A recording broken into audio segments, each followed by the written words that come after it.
Sigamos con el tema último, la parte 7, sobre el maestro. En hebreo hay dos palabras para expresar este ministerio. Es moré y melamed. En griego se tradujo como didaskalos, que significa instructor, maestro, profesor. Viene de la palabra didasco, que es enseñar. Estuve revisando la Septuaginta y no encontré la palabra didáskalos como maestro, pero sí la palabra didasco como enseñar, el verbo, pero no el sustantivo. No sé si hay otra palabra griega en la Septuaginta que hable de maestros. No he llegado a tanto, pero yo estuve mirando el término didasco, que es en el diccionario Strong G1321. Y para poder contactar o conectar con la fuente hebrea, para ver un poco cómo se maneja ese término griego en los escritos hebreos. O al revés, cómo el griego ha traducido los términos hebreos. ¿Hasta dónde llegamos? Y encontré que principalmente son tres palabras hebreas que están detrás de ese término. Es la palabra melamed, que significa enseñar, y yará, que significa instruir o señalar, y yadá, que significa conocer. En ese caso es una forma que es dar a conocer. Y vamos a mirar esos tres términos en el texto hebreo.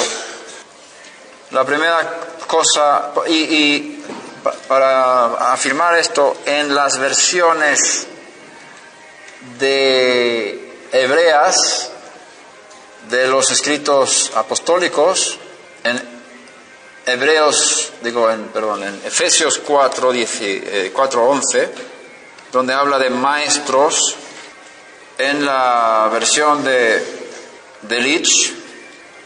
Dietrich utilizan la palabra melamdim, que es melamed, es un enseñador, literalmente.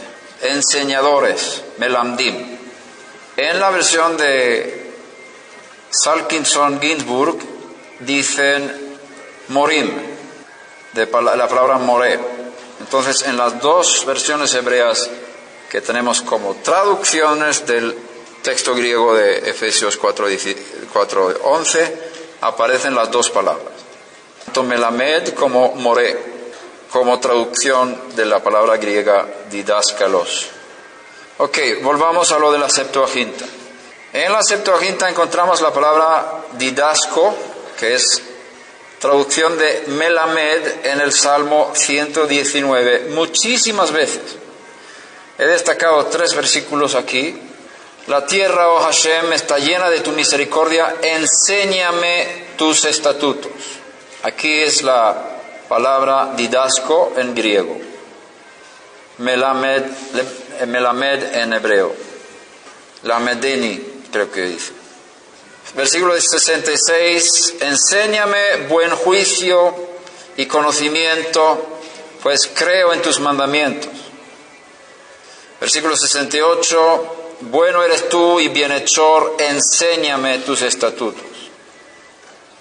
Es un ejemplo de cómo se usa la palabra enseñar en los salmos. Salmo 119, 99 dice, tengo más discernimiento que todos mis maestros. Melamdai, mis maestros. Y en la Septuaginta no usa la palabra maestros como sustantivo, sino los que me enseñan, como haciendo un oficio de un verbo. Yo no sé por qué la Septuaginta no usa didáscalos. Segunda de Crónicas 17:7 dice, en el año tercero de su reinado envió a sus oficiales Ben-Jail, Abdías, Zacarías, Natanael y Micaías para que enseñaran en las ciudades de Judá. Melamed. ¿Qué es lo que enseña? La Torá. Vemos también en los Salmos, enséñame tus estatutos, enséñame buen juicio, creo en tus mandamientos. Todo el Salmo 119 habla de la Torá. El salmo más largo y el capítulo más largo de toda la Biblia. ¿Qué habla? De la Torá. Qué buena es la Torá. Amo tus mandamientos. Todo eso, ¿no? Entonces, aquí está conectada íntimamente con enseñar la Torá. La Torá está conectada con el oficio de enseñar. Y lo vemos específicamente en Dvarim, en Deuteronomio 4.1, versículo 14 y capítulo 6, versículo 1, donde habla Moshe Rabenu. Ahora pues, oh Israel, escucha los estatutos y los juicios que yo os enseño. Aquí tenemos en la Septuaginta la misma raíz que didáscalo, o sea, el verbo. Para que los ejecutéis a fin de que viváis y entréis a tomar posesión de la tierra que el Eterno tu Dios de vuestros padres os da.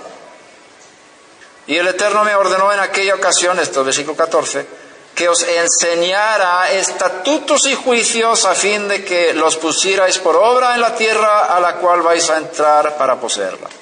6.1 dice, estos pues son los mandamientos, los estatutos y los juicios que el Eterno vuestro Dios me ha mandado que os enseñe, para que los pongáis por obra en la tierra que vais a poseer. ¿Cuál es la letra más grande del alfabeto hebreo? Lamed. ¿Qué significa Lamed en hebreo? Enseña. Deuteronomio 11:19. Y enseñadlas a vuestros hijos, hablando de ellas cuando te sientes en tu casa y cuando andes por el camino, cuando te acuestes y cuando te levantes. ¿Te suena esa palabra? Aquí se usa la palabra enseñadlas, limadetem, enseñadlas, melamed. Deuteronomio 21:22, escribió Moshe este cántico aquel mismo día y lo enseñó a los hijos de Israel. Otra vez la raíz melamed. Aquí podemos hablar de enseñar Torah y enseñar un cántico, pero esto es un cántico de la Torah también. Un cántico espiritual, un cántico profético. Esdras 7:10 dice ya que Esdras había dedicado su corazón a estudiar la Torá de Hashem y a practicarla y a enseñar sus estatutos y ordenanzas en Israel. Melamed. Eclesiastés, predicador 12:9. El predicador, además de ser sabio, enseñó también sabiduría al pueblo y ponderó, investigó y compuso muchos proverbios. Son unos ejemplos de la palabra melamed, que en la Septuaginta se tradujo como didasco, que es enseñar. Ahí tenemos una clara conexión entre melamdim, maestros, o si vamos a traducir la palabra melamdim como traduce Dietrich, sería literalmente enseñadores, melamdim. Vamos a mirar la otra palabra, yará. ¿Os suena, verdad? Es la raíz de moré, de jorim y de Torah. Padres, jorim, moré es maestro y Torah es instrucción. Así que moré es un instructor. Didasco en la Septuaginta tiene que ver con señalar, marcar, apuntar, tirar.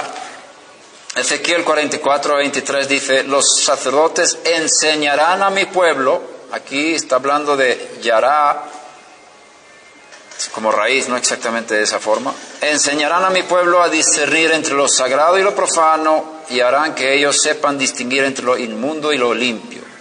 O sea, la palabra moré está conectada con instruir, instructor, el que marca, y tiene mucho que ver con Torah, que es la misma raíz.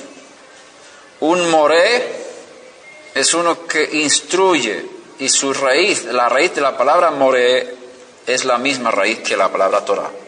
Y es la misma raíz que padre, en el sentido de padres, engendradores. pero no como engendradores en el sentido de la palabra, sino como, hablando de padres, como instructores de sus hijos. Los padres son instructores, educadores. Melamdim, Jorim, no Melamdim, Morim, Jorim. Morá, la forma femenina de Moré es Morá. Esa palabra se utiliza hoy en día para los profesores de colegios en Israel. Y existen Morim que son de corte secular, pero también se puede hablar de Moré en círculos religiosos, que no es únicamente un término secular. Entonces, a mí me preguntan qué oficio tengo y yo digo soy Moré Torah, yo enseño Torah. No soy rabino, pero sí soy profesor de Torah. Proverbios 4, 3 y 4. También yo fui hijo para mi padre, aquí habla el rey Salomón, tierno y único y los ojos de mi padre, tierno y único a los ojos de mi padre, y él me enseñaba y me decía, retenga tu corazón mis palabras, guarda mis mandamientos y vivirás. Vemos aquí una conexión clarísima entre enseñar y ser padre. Bonita palabra como el rey Salomón está hablando de cómo su padre le instruyó. Vemos ahí como David era muy buen padre para Salomón. Y una de las cosas que David enseñó a su hijo fue busca la sabiduría. Lo vemos más adelante en este capítulo de Proverbios 4, que mi padre me dijo, busca sabiduría, ata la sabiduría, guárdala en tu corazón. Y cuando Hashem se revela al joven Salomón, Shlomo, ¿qué es lo que pide? Lo que su papá le había dicho, que buscara. Sobre toda cosa busca sabiduría, hijo mío. Así dijo el rey David a su hijo. Y cuando Hashem le da la oportunidad de pedir cualquier cosa, se acuerda de las palabras de su su papi, que papá me había dicho que la sabiduría vale más que otra cosa, se lo voy a pedir de Hashem. Y Hashem se lo concede y era grato ante los ojos de Hashem. No solamente porque él pidió sabiduría, sino porque había hecho caso a la enseñanza de su padre. Ser un Moré, ser un Joré para el hijo, un instructor que enseña bien a los hijos. Todos los padres son instructores de sus hijos. Bueno, es el oficio que tienen, no significa que todo el mundo lo haga, pero eso es lo que Hashem los ha puesto para hacer. El tercer término se llama Yadá, que la conocéis, que tiene que ver con conocer. Adán conoció a su esposa, Yadá. Tiene que ver con conocimiento empírico, o sea, experimental, experiencia, no tanto intelectual, sino de vivencia, de experiencia. Pero, por supuesto, también tiene que ver con conocimiento, de acumulación de conocimiento. Eso también se tradujo como didasco en la Septuaginta. Un par de ejemplos. En Job 10, versículo 2, le diré a Dios, no me condenes, hazme saber por qué contiendes conmigo. Aquí tiene que ver con conocimiento empírico. Quiero entender por qué me estás haciendo lo que me está pasando, dice Job a Hashem. Proverbios 22, 20 y 21, no te he escrito cosas excelentes de consejo y conocimiento para hacerte saber. Lejodía es en hebreo. Informarte, esa palabra se usa hoy en día como información. Jodaa, lejodía, informar. La certeza de las palabras de verdad a fin de que respondas correctamente al que te ha enviado. Entre estas tres palabras, la que más predomina es la primera. Melamed es la que más se utiliza en la Septuaginta. O sea, la palabra Melamed es la que más aparece en la Septuaginta traducida como didasco. Y las otras dos no muchas veces. Ok. En Mateo 8:19 leemos, y un escriba se le acercó y le dijo, maestro. Aquí es el griego didáscalos, en hebreo es rabí. Te seguiré a donde quiera que vayas. Juan 1:38 dice, Yeshua se volvió y viendo que le seguían les dijo, ¿qué buscáis? Ellos le dijeron, Rabí, que traducido quiere decir maestro, didáscalos. ¿Dónde te hospedas? El texto el texto entre paréntesis, que traducido quiere decir maestro, no aparece en la versión aramea de Juan. En la traducción hebrea de Lich Dietrich no se encuentra. Pero Salkinson Ginsburg, que es otra traducción hebrea, escribe Rabí Asher Yeamer Mori. Es decir, Rabí, que significa mi maestro, morí. Si terminas una palabra con la i en hebreo, es posesivo personal, mi. Rav significa grande o mucho. Rabí, mi grande, mi mucho. Si es moré, es un maestro, uno que instruye. Morí, mi instructor, mi maestro. Juan 3, 1 y 2, había un hombre de los fariseos llamado Nicodemo, prominente entre los judíos. Este vino a Yeshua de noche y le dijo, Rabí. Y el texto griego de Juan escribe aquí Rabí. En algunas ocasiones en los evangelios encontramos la palabra Rabí en griego. Sabemos que has venido de Dios como maestro, didáscalos. En hebreo pusieron moré. Porque nadie puede hacer las señales que tú haces si Dios no está con él. Juan 3:26. Y vinieron a Juan y le dijeron, Rabí. ¿A quién le dijeron Rabí? A Juan el Bautista. Rabí. Mira, el que estaba contigo al otro lado del Jordán, de quien diste testimonio, está bautizando y todos van a él.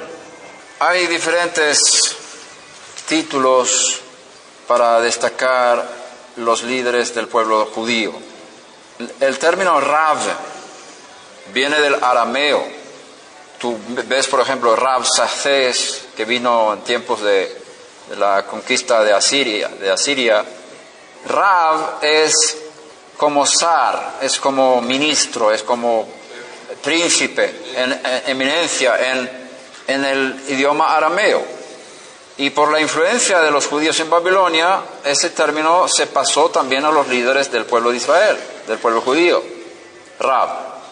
Se puede buscar muchas formas de explicar qué es el término Rab. En hebreo Rab significa mucho, que es uno que sabe mucho. También algunos dicen Rabí es Roé Bnei Israel. Si tomas las 3 primeras letras de las palabras Roé Bnei Israel, pastor del pueblo de Israel. Tienes Resh Bet Yud, Rabí. Bueno, no es el origen de la palabra Rabí, es una forma un poco cabalística de hablar de la palabra. Pero el trasfondo, según tengo entendido, viene del arameo Rab. Y se utiliza sobre los que tienen potestad de enseñar Torah. En Babilonia los rabinos fueron llamados con el título de Rab, los que egresaron de las yeshivot, los que fueron ordenados como maestros de Torah, recibieron el título de Rab. Los que fueron educados en Jerusalén, después de la vuelta de Esdras, ellos recibieron el título de Rabí. Entonces, los rabinos de Israel son los que han sido reconocidos por su conocimiento, ya tienen una educación de años y ya fueron, egresados como de la universidad, digamos, de la yeshiva. Sin embargo, en tiempos del Segundo Templo también había rabinos ambulantes. No todos habían estudiado bajo los pies de algún rabino grande o en una yeshiva, sino por su conocimiento de la Torá fueron reconocidos como rabino, aunque no habían recibido smijá, que era una ordenación, es la palabra que estaba buscando. Yeshua era uno de estos rabinos ambulantes, y no sabemos si él había recibido smijá de alguna yeshiva o algún rabino grande de la época. Además, ellos le preguntan: ¿con qué autoridad haces estas cosas? Le cuestionaron. Pero el pueblo mismo le reconoció como rabino, sus discípulos le reconocieron como rabino, y aquí reconocen a Juan como rabino. ¿Dónde estudió Juan? En el desierto. Le preguntan: ¿con qué autoridad haces estas cosas? Bueno, la misma que Juan. Él recibió su bautismo, la autorización de bautizar del cielo de los hombres. O sea que no había ordenación para hacer lo que estaba haciendo.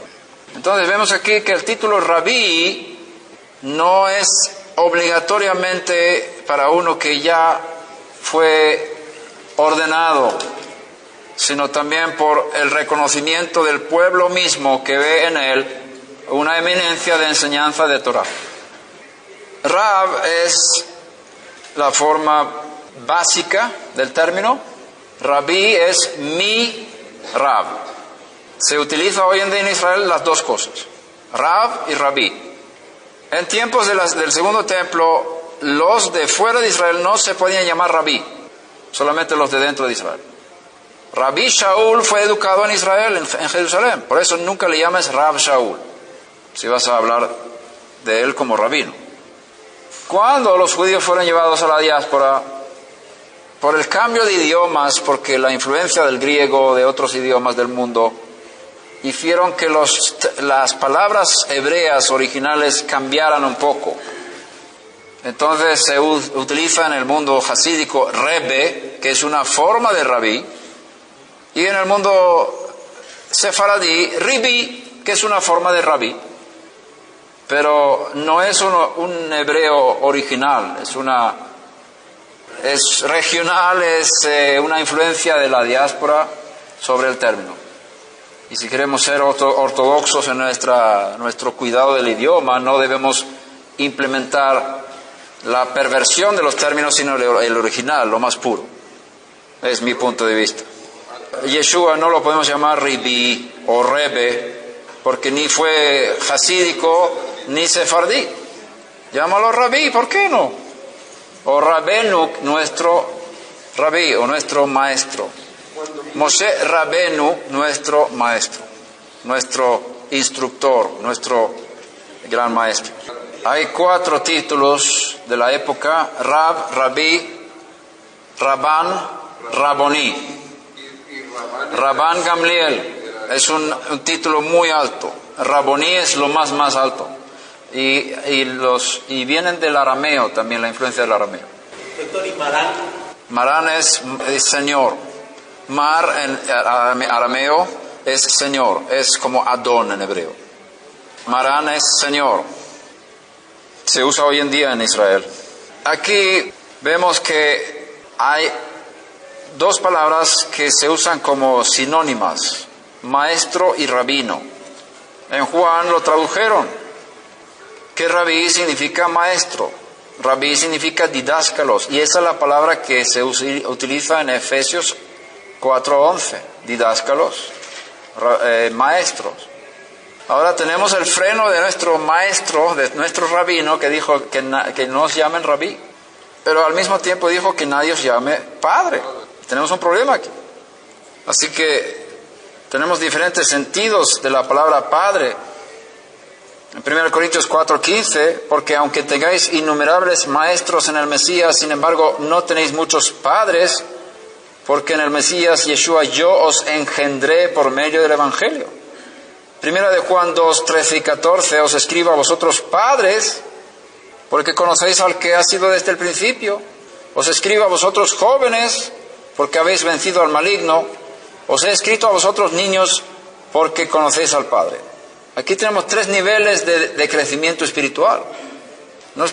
Yo no creo que Juan en su primera carta estuviera escribiendo de padres físicos. Está hablando de 3 niveles espirituales: padres, jóvenes y niños. Y aquí vemos que sí claramente está llamando a los maduros espirituales padres espirituales. También Rabí Shaul o el Shaliach, el apóstol Pablo, él se llama a sí mismo el padre de la comunidad en Corinto. Entonces, ¿cómo esto concuerda con lo que dice Yeshua? no llaméis a nadie Padre vuestro en la tierra, porque uno es vuestro Padre, el que está en los cielos. Y eso viene justo después de decir, pero vosotros no dejéis que os llamen Rabí, porque uno es vuestro Maestro y todos vosotros sois hermanos.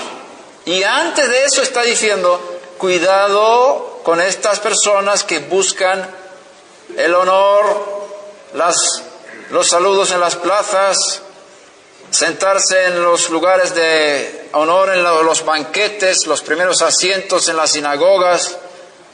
Y ellos quieren que los llamen Rabí. Pero vosotros no podéis ser así.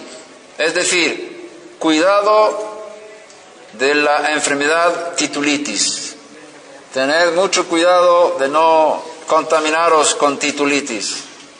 El título, que buscas un título, reconocimiento humano. Entonces yo creo que tenemos que tener un juicio al mirar las palabras del Maestro, evaluarlas con otros textos mesiánicos o de los escritos mesiánicos. Porque si se llaman padres espirituales, entonces están quebrando la palabra del Maestro o están entendiendo que al cuidarse del titulitis, sí podemos usar los términos de forma correcta, solamente para entender la función, y no lo tenemos como una manera de envanecimiento. Por haberlo dicho así claramente, no dejéis que os llamen Rabí, para mí, yo no permito que la gente me llame Rabí. Y vemos que los discípulos de Yeshua tampoco se llamaban rabinos, ni Pablo, que era rabino. No destacan ese título. Juan el Bautista sí permitió que le llamaban Rabí, pero no es de la resurrección. Entonces, decir mi rabino, es decir, mi rab, ahí está el problema. Y ahí, por eso destaco que no podemos llamar a nadie discípulo nuestro. Y ahí sí tenemos una buena evidencia de los escritos, que nadie llamó a ninguno de sus seguidores o alumnos o los que estaban en su responsabilidad sus discípulos. No tenemos ningún ejemplo. Hay una versión del griego de Hechos de los Apóstoles que dice que sus discípulos le bajaron por el muro, no sé qué, como fue cuando Pablo estaba ahí, en Damasco. Pero no dicen en todos los textos sus discípulos, sino a veces los discípulos. Es una versión griega, una sola, que es dudosa cuál es el original, que puede indicar que Pablo tenía discípulos. Pero no podemos basarnos en eso. No tenemos evidencia que Pablo haya tenido discípulos, ni llamó a nadie que era sus alumnos discípulos. Podía llamar hijo, entonces si llamas a alguien hijo, eres padre, ¿no? Padre espiritual. Entonces, por un lado tenemos que tener cuidado con llamarnos rabí, si somos maestros de palabra, de la Torá. Por otro lado, creo que no está tan mal si te llamas Rab, porque si te llamas Rab, no están diciendo Rabí, mi maestro, sino maestro. ¿Está bien? Ahora, si queremos usar otro título, podemos llamarnos Morim, Moré, o Melamed, pero esa palabra no se usa prácticamente. Melamed no se usa, pero Moré sí. Moré se usa en Israel hoy en día. Maestro, doctor, Moré, Rav, no veo problema que usemos esos títulos. Pero Rabí no. Sigamos en 1 Corintios 12, 28a, la primera parte. Y en la congregación Dios ha designado primeramente apóstoles, en segundo lugar profetas, en tercer lugar maestros, didáscalos, melamdim, morim, instructores, enseñadores, maestros. Y ahí la palabra en primer lugar, o primeramente, segundo lugar, tercer lugar, se puede entender de dos formas, de tiempo o de posición. ¿Qué quiero decir con eso? Sí, porque los primeros que vinieron fueron los apóstoles. Luego los profetas, que los apóstoles fueron profetas, pero también podían venir otros profetas que no eran apóstoles. Y en tercer lugar, en el tiempo, los maestros, para instruir a la comunidad. Y el maestro tiene mucho que ver con el pastor, porque el pastor tiene que enseñar. Aunque la forma de enseñar del pastor es diferente que la forma de enseñar del maestro, porque el maestro es muy cuadrado y ve los detalles y saca todas las profundidades de cada cosa, y el pastor está más interesado en el alma que va a recibir la enseñanza, si la entiende o no. El maestro es más enfocado en ser perfecto en su exposición, que sea la verdad, porque todos hablamos de la verdad. Pero el pastor lo acomoda a las personas. La comunidad necesita al pastor, al profeta y al maestro, no tanto al evangelista. Si tú pones una evangelista en una comunidad, después de 3 meses la comunidad va a sufrir mucho, porque el evangelista enseña que todo el mundo tiene que salir a ganar almas. Y si no ganas almas, eres un imbécil, un acomodado, un egoísta. Y entonces todo el mundo va a salir a llamar por las puertas. Y algunos que no tienen esa composición desde su nacimiento van a sufrir muchísimo. No todos tienen esa capacidad. Algunos tienen que salir a la guerra, pero otros tienen que estar detrás, cuidando el equipaje. Y el rey David dijo, los que salieron a la guerra y los que guardaron los equipajes van a compartir el botín de igual manera. Hay gente que orando puede hacer ese trabajo. Hay mucha función en una familia. No podemos forzar a todo el mundo a evangelizar. Vas a matar a algunas personas. Pero todo el mundo tiene que estar apoyando y alabando a Hashem por los que salen a rescatar a los perdidos, ayudando económicamente de toda clase. Tenemos que equilibrar la función de los ministerios en la comunidad. Si el maestro enseña solamente, la gente se va y todos se convierten en doctores. Y viene el profeta y empieza a revelar los secretos. Porque la gente tiene la capacidad de esconderse detrás de los conocimientos y pecar. Y piensa que saber es lo bueno y no importa tanto el hacer, solamente que sepas las cosas, es suficiente. Entonces necesitamos los 5 ministerios en las comunidades para tener equilibrio. Por eso necesitamos visitarnos unos a otros. El apóstol viene primero, vamos a construir una casa.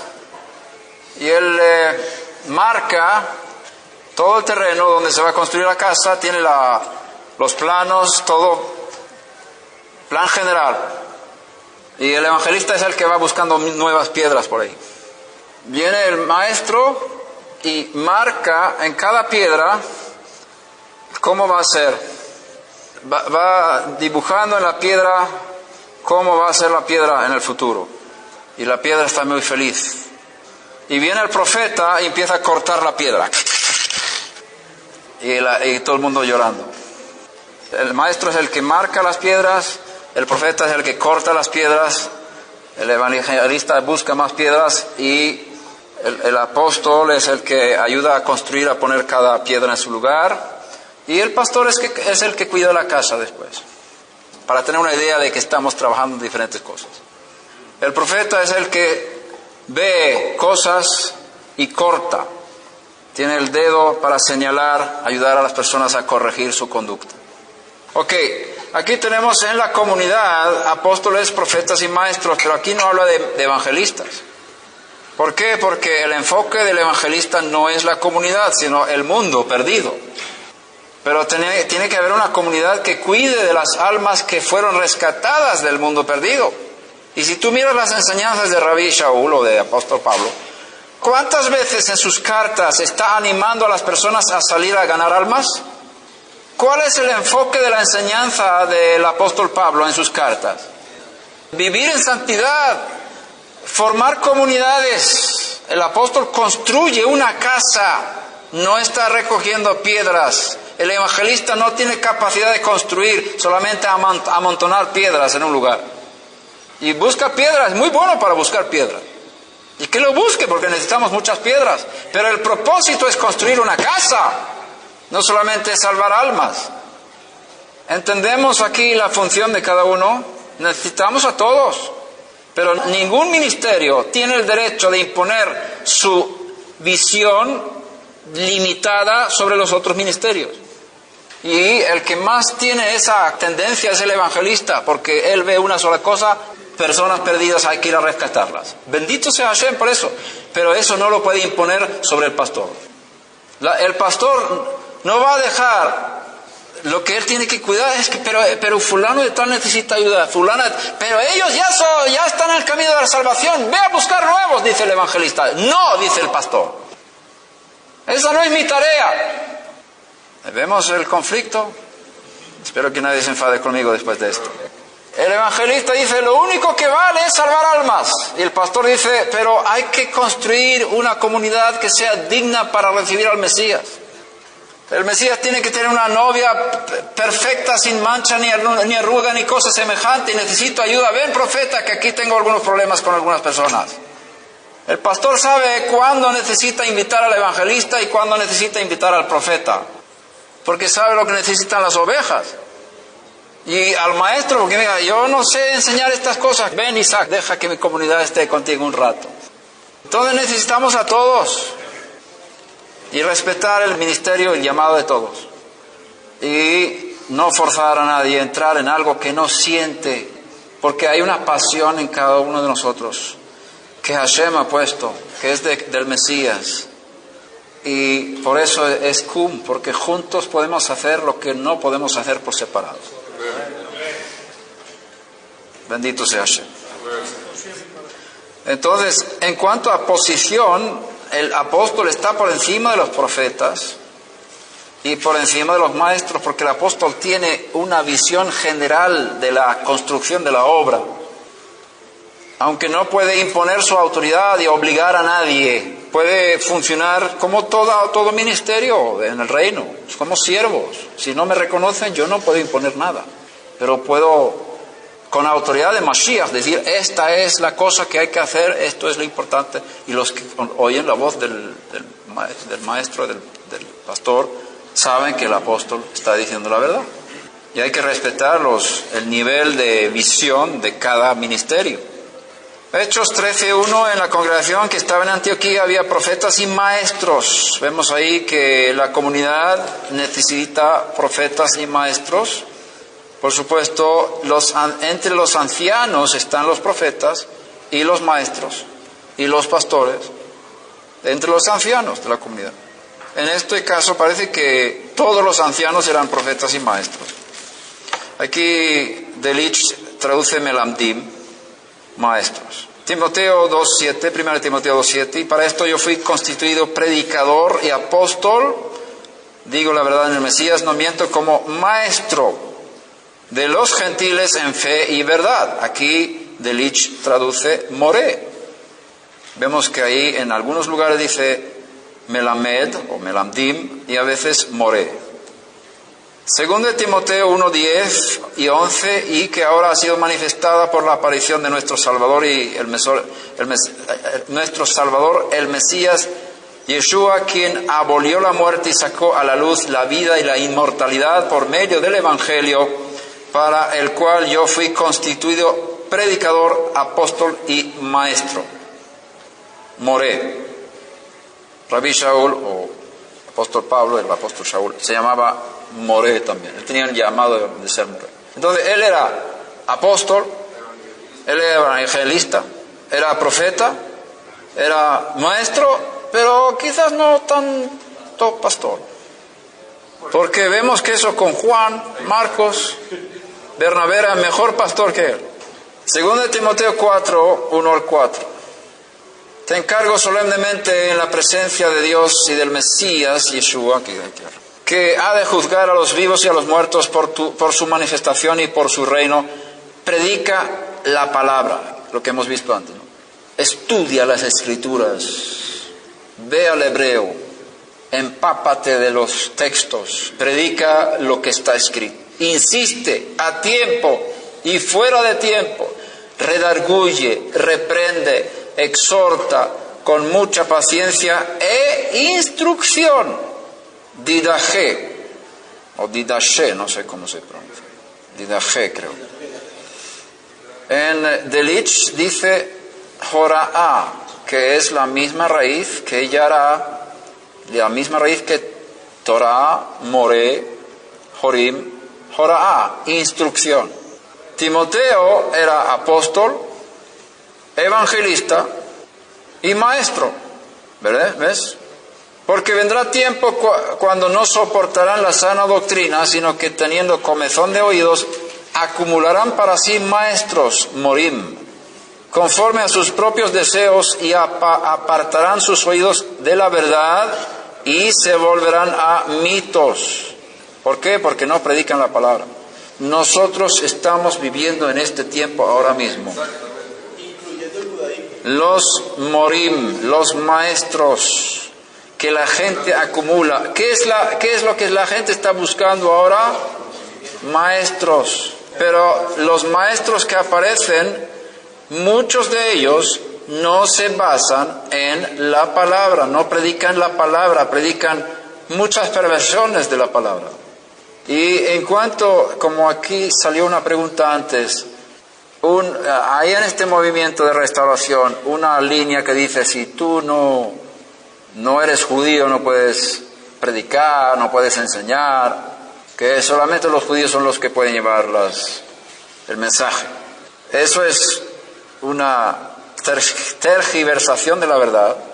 Yo diría de la siguiente forma: toda sana doctrina sale de los judíos. La palabra sale de Israel. Y tienes que ser instruido por los judíos para poder instruir a los gentiles. Si tú lees en la carta a los Corintios, tú estás bebiendo palabras de un rabino, ¿verdad que sí? ¿Quién fue enviado a los gentiles? Un rabino. El apóstol de los gentiles fue un rabino, no un pescador. Un pescador fue enviado a los judíos y un rabino fue enviado a los gentiles. Entonces, cada vez que lees los escritos mesiánicos, estás estudiando escrituras judías y recibiendo enseñanza de judíos. Si te sometes a Pablo, estás sometido a un rabino judío y puedes enseñar todo lo que Pablo enseña. Así que relájate. Ahora, para instruir en la Torá, es muy bueno consultar con los que saben hebreo, con los que son rabinos, con los que conocen las escrituras desde el punto de vista original, porque hay mucha falsificación y traducciones. Y una cosa que insisto otra vez: si eres maestro, no puedes sacar doctrinas de las traducciones. Tienes que sacar doctrinas del hebreo. Tiene que estar en la Torá de Moshe. Y no saques doctrinas. Una de las doctrinas falsas que sacaron es la palabra yo soy.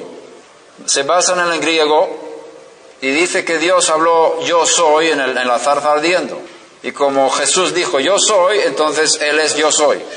Y hacen Gezerah Shabbat con el griego, con la Septuaginta de Éxodo 3:15 y con el texto griego de Juan no sé qué.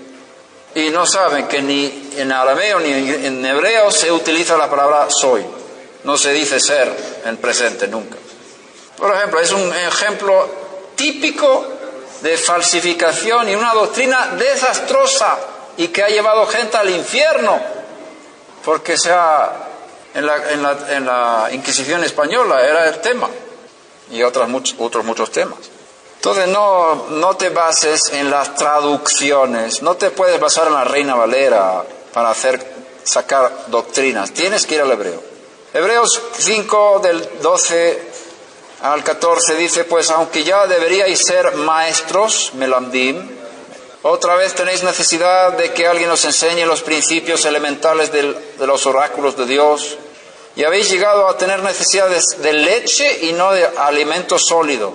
Está escribiendo a judíos, porque todo el que toma solo leche no está acostumbrado a la palabra de justicia, porque es niño. Pero el alimento sólido es para los adultos, los cuales por la práctica tienen los sentidos ejercitados para discernir el bien y el mal. Aquí aprendemos algo. La enseñanza de un maestro tiene que llevar a la gente a un nivel alto de justicia, de práctica en la vida, de vivir una vida recta, justa, irreprensible. No llenar su cabeza de conocimiento. El conocimiento envanece, pero el amor edifica, y el maestro tiene que tener cuidado de tener el enfoque de su enseñanza que sea que la gente aprenda a vivir una vida santa y justa. Y si alguna vez se pasa de ser demasiado dogmático, tiene el profeta que le viene a visitar de vez en cuando. O si es una comunidad grande, el profeta puede estar todo el tiempo. Los profetas y maestros deben trabajar juntos, como vemos en Hechos 13. Profetas y maestros. Y el profeta va adelante y maestro después. El profeta tiene mayor autoridad que el maestro. ¿Ves? Hoy en día los que tienen autoridad son los que saben tres palabras en hebreo y saben inclinarse en la amidad. Son los maestros. Y la gente está contenta. Mira, y ahora podemos cumplir las cosas, hacer rituales, y somos tan santos que podemos hasta mentir y robar y vivir en pornografía, no hay problema, pero sabemos las cosas santas, somos muy buenos. Falsos maestros en los últimos tiempos. Los judíos ya deben ser maestros todos, dice, pero no aguantáis el nivel de santidad y justicia. Palabra de justicia, porque es un niño, no sabe practicar bien las cosas todavía. El alimento sólido no es la Kabbalah, el alimento sólido es vivir en santidad, enseñanza que te eleva para vivir en santidad. ¿Cómo hablas de las personas? ¿Qué piensas del vecino? ¿Cómo disciplinas tu cuerpo?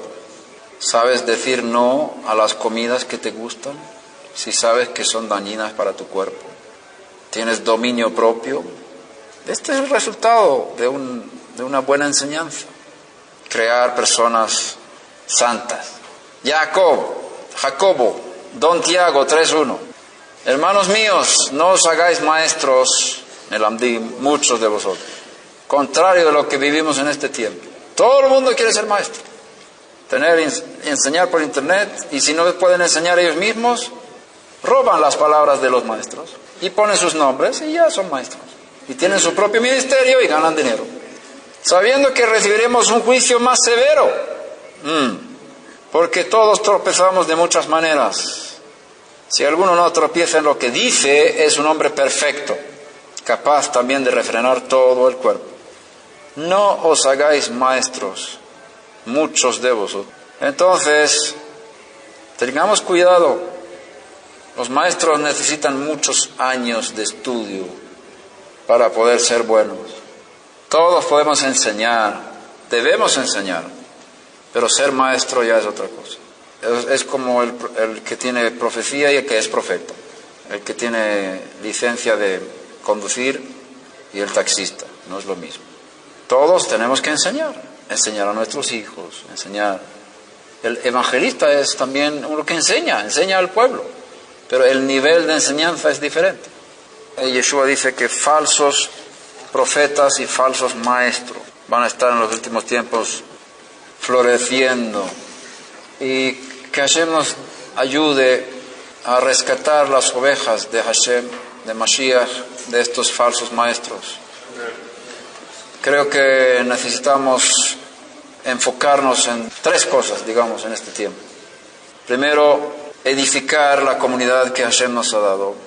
Necesitamos ayudar a nuestros hermanos que lleguen a niveles altos de santidad y justicia, espiritualidad y amor a Hashem, a Mashiach. Segundo, necesitamos rescatar los que son de Hashem, las almas, las ovejas que están en comunidades de lobos, de falsos maestros y falsos profetas. Porque hay muchos de las ovejas de Hashem que están engañadas por muchos falsos maestros. Rescatar a estas almas para que no se pierdan. Tercera área, ir a buscar almas que no han recibido el mensaje, nuevas almas, ir a los pueblos, a los lugares donde nadie escuchó. Necesitamos tener estos tres enfoques en este tiempo. Y para eso necesitamos a todos los ministerios que tenemos aquí y más. Y trabajar en comunidad, trabajar en respeto, en apoyo, en amor al llamado de cada uno. Que Hashem nos bendiga y nos prospere en el trabajo en el Mesías y que nos dé emuná, en el sentido de fidelidad, de firmeza, de constancia, para poder llegar a la meta y estar, cuando llegue el juicio, que podamos escuchar todos la palabra buen siervo y fiel. Sobre poco fuiste fiel, sobre mucho te pondré. Entra en el gozo de tu Señor. Amén y amén.